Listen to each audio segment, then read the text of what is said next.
My name is Roberto Paolucci. I come from Italy, from Milano, and teaching engineering seismology at the Politecnico di Milano.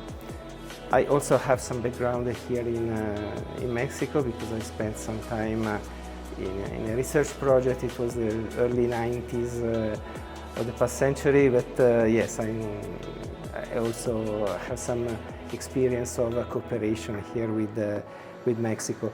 I have some expertise in seismic hazard assessment, seismic wave propagation, seismic norms. I've been a member of the technical committee for the new Eurocode 8, the new seismic norms for Europe. I've been also a member of what is called Commissione Grandi Rischi in Italy. That is the consulting scientific committee consulting for the Civil Protection Department. And this was also a rather long experience on that.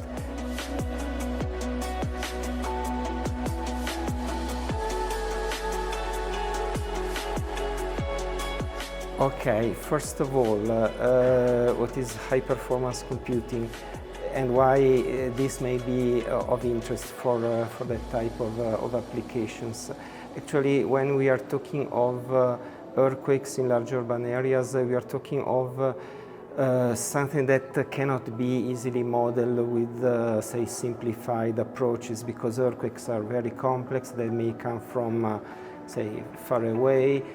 So the extent of the model may be very large. And not only that, but you also need a detail of the characteristics of the ground modeling, also the characteristics of the buildings, the foundation systems, and so on. Of course, this has been done, and still it is being done with some simplified approaches, where all in all the building response is decoupled from that of the ground. This, of course, it is a rational approximation, but still you forget or you miss how the two systems talk to one another. And the idea of this, say, high-performance computing is to put these things together, and in order to understand within a numerical model to understand how this coupling occurs. So this is the powerfulness of such approaches. But of course it is a weakness, because you need very substantial computer resources for that. So okay, there is in any case a balance. The potential is to understand what are the limits of the simplified approaches. If there are, how to overcome these limits, so this is potentially a very important thing to be understood.